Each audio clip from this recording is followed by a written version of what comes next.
O profeta Zacarias era filho de Biquia e neto de Ido. O nome de seu avô foi mencionado porque havia uma alta probabilidade de que ele tenha sido criado por seu avô, já que seu pai morreu cedo, antes de criá-lo, provavelmente perecendo no cativeiro. Seu nome significa "o Senhor lembra" e o nome de seu pai significa "o Senhor abençoa". A importância do nome de seu avô, com o tempo, contribui para a esperança da primeira e segunda vinda do Messias, nosso Senhor Jesus Cristo.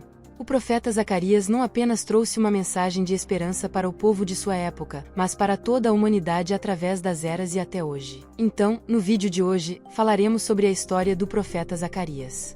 Bem-vindo ao Bíblia Detalhada. Nesse canal conto histórias, fatos e curiosidades da Bíblia, e estou postando vídeos toda semana, então se inscreva no canal, que será um grande incentivo para que eu traga cada vez mais vídeos, e aumentando a qualidade deles cada vez mais.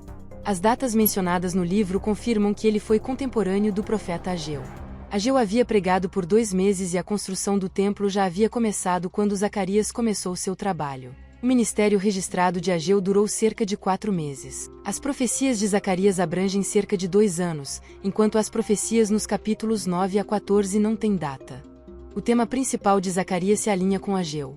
Zacarias foi chamado e enviado por Deus para motivar os habitantes de Jerusalém a completar a construção do templo. Eles desempenharam um papel crucial em despertar os anciãos e o povo sobre o governador Zorobabel e o sumo sacerdote Josué, instigando-os a concluir o programa de construção. Esses eram tempos desafiadores para a pequena comunidade judaica, enfrentando contínua oposição dos samaritanos locais.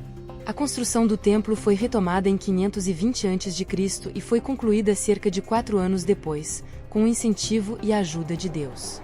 Sua determinação e trabalho árduo finalmente valeram a pena. A vinda do Messias e as profecias de Zacarias incluem várias referências à primeira e segunda vinda de Jesus Cristo. Fala da entrada de Jesus em Jerusalém em um jumento, ele foi traído por 30 moedas de prata e foi perfurado. Zacarias também descreve o dia do Senhor, quando os pés de Cristo estarão sobre o Monte das Oliveiras, iniciando seu reinado como rei do reino de Deus na terra. Apesar de Judá ser severamente punida por seus pecados, Deus não a esquecerá ou abandonará.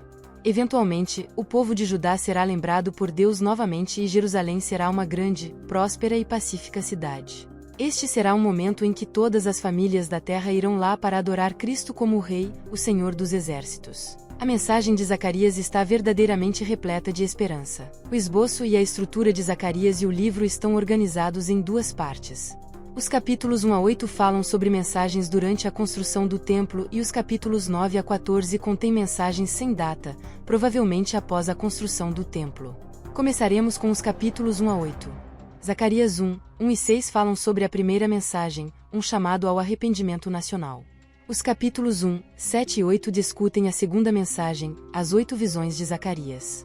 A primeira visão, o cavaleiro entre as murteiras; a segunda visão, 4 chifres e 4 artífices habilidosos; a terceira visão, uma medição de Jerusalém para desenvolvimento futuro; a quarta visão, sobre Josué, o sumo sacerdote acusado, falando sobre o ramo que virá; a quinta visão, o candelabro de ouro e as 2 oliveiras; a sexta visão, um rolo voador trazendo uma maldição; a sétima visão, um cesto carregando uma mulher; e a oitava visão, 4 carros e cavalos. Comentaristas e muitos estudiosos da Bíblia concordam que o significado exato de muitas dessas visões é obscuro e incerto. Aqui está uma lição importante.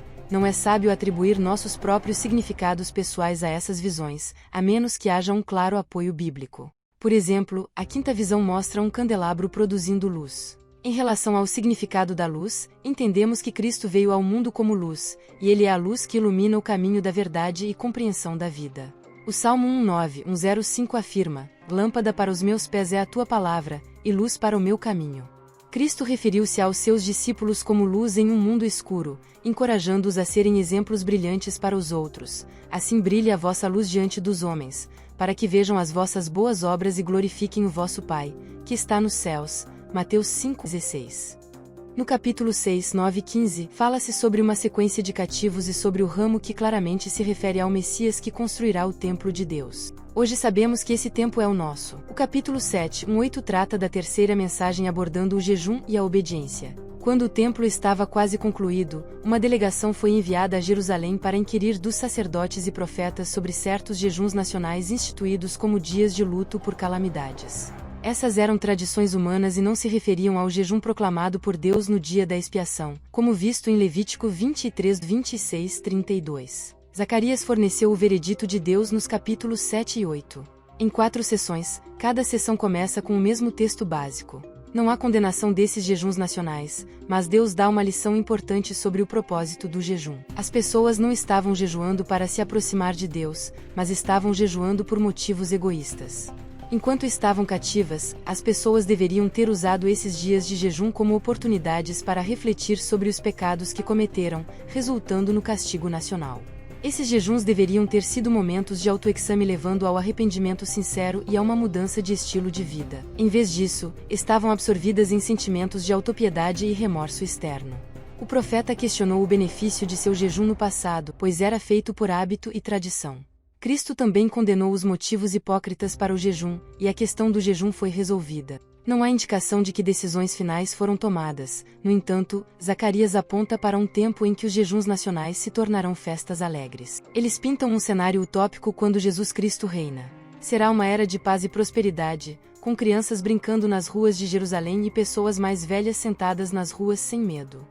Considere a seguinte descrição das condições em que Cristo governa de Jerusalém. Os habitantes de uma cidade irão a outra, dizendo: vamos continuar a ir e orar diante do Senhor, e buscar o Senhor dos exércitos. Eu mesmo também irei. Sim, muitos povos e nações fortes virão buscar o Senhor dos exércitos em Jerusalém, e orar diante do Senhor. Zacarias 8, 20 e 22, esses versículos descrevem um mundo sem medo, pobreza, doença e outros males sociais que afligem tantos agora. Os capítulos 9 a 14, os 16 capítulos restantes, contêm uma série de previsões falando sobre a história futura do povo de Deus daquele período até o fim do mundo, entrelaçadas com muitas profecias relacionadas à pessoa, caráter e obra de Jesus Cristo, a proclamação do Evangelho, o chamado dos gentios e a glória final, que é a bem-aventurança da Igreja de Deus, unindo judeus e gentios em uma comunidade sagrada sob seu grande sumo sacerdote supremo e Rei dos Reis, Senhor dos Senhores, Jesus. O foco dos últimos 6 capítulos é principalmente em eventos relacionados ao fim dos tempos. No capítulo 9, 1:8, fala-se sobre o julgamento das nações vizinhas. O capítulo 9, 9 e 17 fala sobre uma profecia de Cristo entrando em Jerusalém alguns dias antes de seu sofrimento e morte. No entanto, esses versículos também se referem à segunda vinda de Cristo, quando ele salvará seu povo e trará prosperidade e paz ao mundo inteiro. Passando para o capítulo 10, Deus faz uma acusação contra os pastores, possivelmente governantes ou líderes espirituais, que falharam em afastar o povo do mal e do pecado. No entanto, essa situação mudará com a segunda vinda de Cristo, um tempo em que eu os fortalecerei no Senhor, e eles andarão de um lado para outro em seu nome. No capítulo 11, Deus continua suas acusações contra os falsos pastores que desviaram o rebanho. Durante seu ministério, Jesus Cristo afirmou ser o bom pastor, disposto a dar sua vida pelas ovelhas. O pastor assalariado deixa de cuidar do rebanho e os abandona. Um ai é pronunciado contra o pastor inútil em Zacarias 11, 1-17. No capítulo 12, eventos monumentais e desastrosos são descritos, pois as nações estão envolvidas em uma batalha destrutiva ao redor de Jerusalém. Quando essa batalha ocorrer, provavelmente uma referência à batalha final culminante que acontecerá na volta de Cristo, as nações serão motivadas a lutar contra o retorno de Cristo, mas serão totalmente derrotadas. Grande parte de Zacarias 12 descreve as cenas de batalha e como Deus defenderá os habitantes de Jerusalém. Observe esta declaração notável no versículo 10. E derramarei sobre a casa de Davi e sobre os habitantes de Jerusalém o espírito de graça e de súplicas, então olharão para mim, a quem traspassaram, e chorarão sobre ele, como quem chora pelo filho unigênito, e prantearão por ele, como se pranteia amargamente pelo primogênito. Esta é uma clara referência a Jesus Cristo, que foi traspassado em sua primeira vinda e será visto em sua volta à terra. No capítulo 13, a frase é naquele dia e no versículo 1 mostra uma continuação do fluxo da história dos eventos descritos no capítulo 12. Cristo derrotará seus inimigos e iniciará o processo de restauração da verdadeira religião, começando com a purificação do povo do pecado e impureza. O primeiro capítulo dos capítulos mais esperançosos e encorajadores da Bíblia retrata a intervenção de Cristo nos governos humanos e assuntos, descrevendo seu retorno em poder e glória, culminando em seu reinado milenar na Terra. Esses versículos do milênio são inspiradores, edificantes e emocionantes. Como o nome de Zacarias sugere, Deus se lembrará de suas promessas, e podemos ter certeza de que ele não esquecerá de cumpri-las. Aprenda a lição do passado, e como o apóstolo Pedro advertiu, é sabendo primeiro isto, que nos últimos dias virão escarnecedores, andando segundo as suas próprias concupiscências e dizendo: onde está a promessa da sua vinda?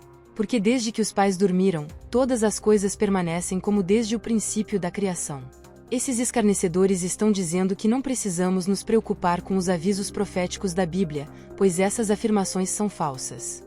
Zacarias 1:5-6 descreve uma atitude semelhante entre o povo nos dias do profeta. Os profetas anteriores morreram antes que suas declarações proféticas fossem cumpridas, e assim eles raciocinariam que essas profecias eram falsas e não confiáveis. No entanto, tanto Israel quanto depois Judá entraram em cativeiro nacional exatamente como Deus havia previsto por meio de seus profetas.